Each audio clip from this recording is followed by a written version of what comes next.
चिंता, तनाव, दबाव, उन सब से हम उनसे अधिक दुख भोग सकते हैं और भोगते हैं। तो ये जो मानव की पहचान है वो प्रत्येक मानव में हो सकती है, ये संभव है। ऐसी बुद्धि, ऐसी इंद्रियां, ऐसा शरीर, सामर्थ्य परमात्मा ने दिया है और यही हमारी विशेषता है। हमारी जो कर्म करने की भी विशेषता है कि हम कर्म कर सकते हैं, कर्म करने में हम स्वतंत्र हैं, ये जो विशेषता है पशुओं से। उनकी कर्म करने की जो विविधता है वो सीमित है, उससे अधिक इधर उधर नहीं कर सकते। लेकिन मनुष्य बहुत तरह के कर्म कर सकता है, बहुत तरह की सुविधाएं जुटा सकता है, ये एक सामर्थ्य है। लेकिन ये जो सामर्थ्य है ये दुधारी तलवार की तरह से कि ये हमारा हित भी कर सकती है और ये हमें बहुत अहित की तरफ भी ले जा सकती है।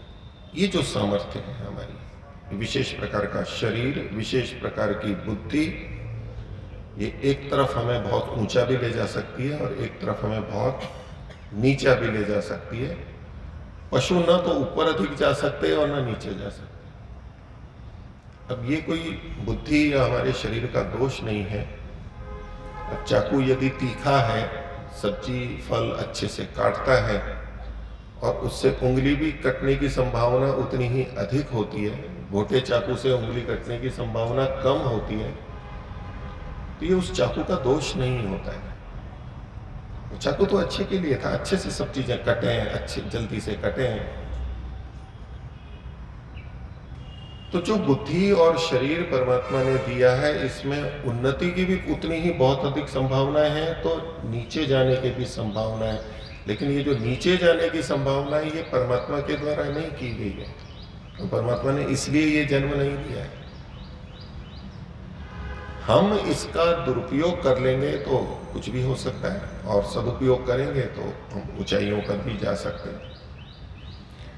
इसलिए हमारे इस जीवन को अनेक मार्गों की तरफ कहा कि एक आध्यात्मिक मार्ग है, ईश्वर प्राप्ति का मार्ग है, मुक्ति का मार्ग है, एक भोगों का मार्ग है, एक बंधन का मार्ग है।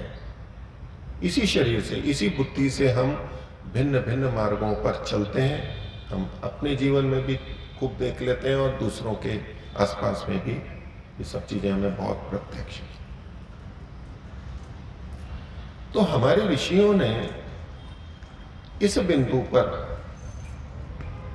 बहुत ध्यान दिया और ये बहुत आवश्यक बिंदु था और इसलिए ये परंपरा प्रारंभ तो वेदों से ही हुई है। परमात्मा ने ये ज्ञान वेदों में दिया है और फिर ऋषियों ने उन मंत्रों का मनन किया, चिंतन किया, जीवन को देखा और उन्हें फिर हम सामान्य जनों के हित के लिए विभिन्न ग्रंथों में सूत्रित किया, सूत्रों के रूप में लिखा। वो हमारे यहाँ 6 दर्शन, 6 दृष्टियां हैं, वो भिन्न भिन्न ऋषियों ने भिन्न भिन्न ग्रंथों में हमें प्राप्त होती है। तो ये जो सांख्य दर्शन है वो भी इसी एक विशेष समझ को हमें प्रदान करता है, एक दृष्टि देता है। महर्षि कपिल इसके रचयिता हैं, लेकिन ये जो बातें हैं वो उन्होंने ही खोजी और उन्होंने ही लिखी ऐसा नहीं हम स्वीकार करते हैं। ये तो वेदों से चली आ रही है, ऋषियों से चली आ रही है, उन्होंने इस रूप में प्रस्तुत किया है। लेकिन वो एक दृष्टा ऋषि थे। और जब भी मनुष्य अपने सामान्य चीजों से पूर्ण हो जाता है, उसको जो भूख प्यास लगती है, आवश्यकताओं की ठीक ठाक पूर्ति हो जाती है, मकान आदि, और जब वो खाली समय में बैठता है, थोड़ा समय जब उसके पास रहता है, अपने को व्यस्तताओं से हटाता है, तो कुछ चिंतन उसमें प्रारंभ हो ही जाता है। पशुओं में नहीं होगा। वो खाएंगे, पिएंगे, सब कुछ करेंगे तो बैठ जाएंगे, लेटेंगे, घूमेंगे। उनमें वो खाली समय में या जो अतिरिक्त समय है जीवन जीने के लिए आवश्यक पूर्ति करने के बाद का जो समय है, उसमें उनमें वो चिंतन प्रारंभ नहीं होता। लेकिन मनुष्यों में हो सकता है, हो जाए, संभावना है, हो सकता है, होता है, नहीं भी होता है। यदि केवल जीवन जीने की दृष्टि से ही ये हम जी रहे हो मनुष्य शरीर को, तो खाली समय में भी हम इस चिंतन की तरफ नहीं जा सकते। हम उन्हीं चिंतन को सोचेंगे कि और भोग कैसे बढ़ें और कैसे अच्छा सुख मिले इत्यादि इत्यादि, वो सोचेंगे। और नहीं तो दूसरों के बारे में बहुत कुछ चर्चाएं करेंगे, वो क्या है, वो कैसा है। कहीं वो भी आवश्यक होता है सीखने के लिए, लेकिन अपने लिए कुछ करना, सोचना, ये किसी किसी मनुष्य में होता है। और वो हमारे ऋषियों ने भी किया और हमारे लिए बता रहे हैं, वो उसी तरफ ले जाने वाले।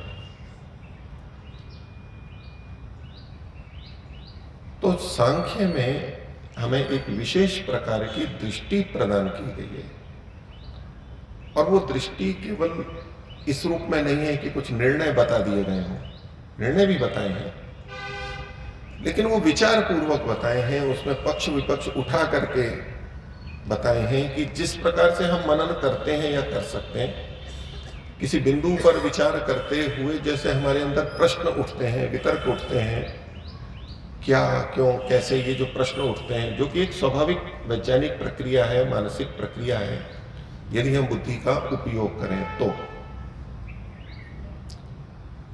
तो यहां इस दर्शन में उन सबका भी चिंतन है, प्रश्न भी उठाए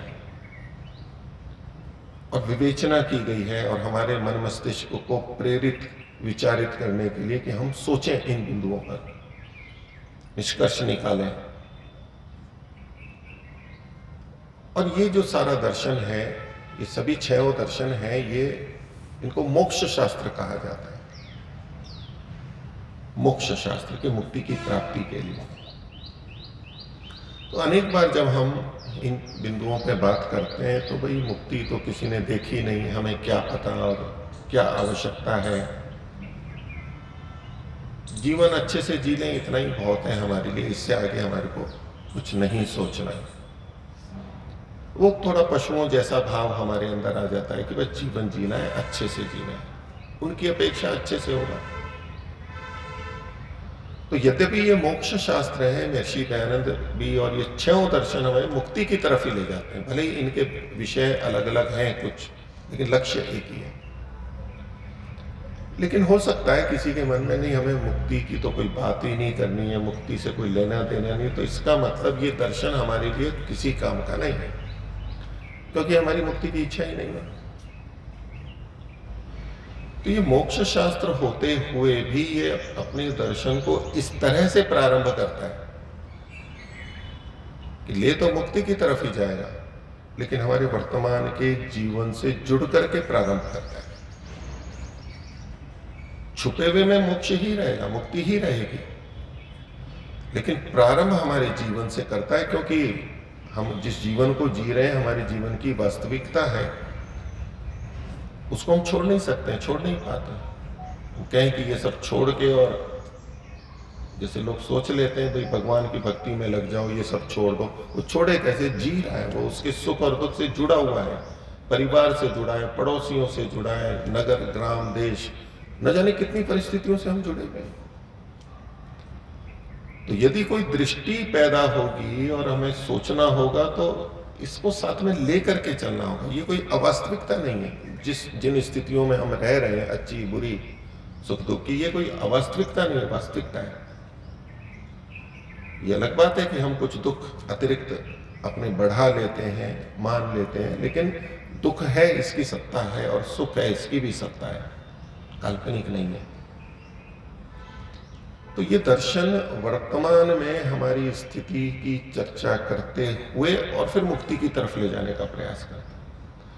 नहीं तो वर्तमान जीवन से जीने वाले यूं सोच सकते हैं कि हमें मुक्ति और ईश्वर से कोई लेना देना नहीं, पुनर्जन्म, अगले जन्म से कोई लेना देना नहीं। तो इस दर्शन में हमारी सोच, मनुष्यों की सोच को कैसे एक विशेष दृष्टि प्रदान की जाए और हमें सोचने का अवसर मिले, वो सारा का सारा वर्णन है।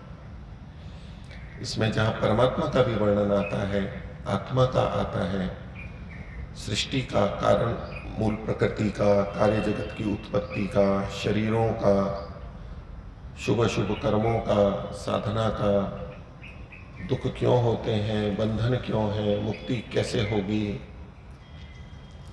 इन बहुत सारे विषयों की चर्चा है।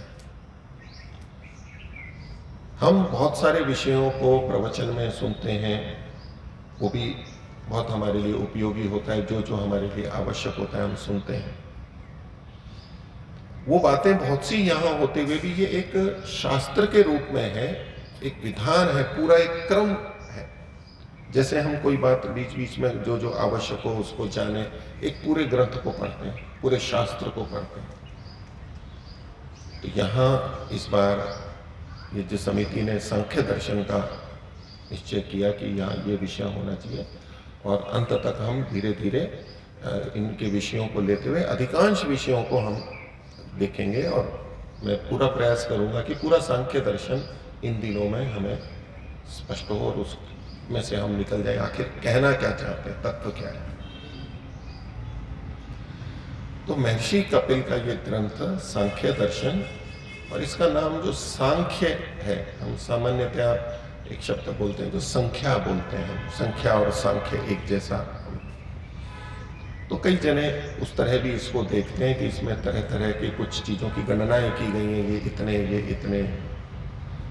लेकिन मुख्य रूप से जो सांख्य है ये ज्ञान से संबंधित है, विवेक से संबंधित है, समझ से संबंधित है, एक समझ विकसित होती है। और इसकी सांख्य दर्शन की बड़ी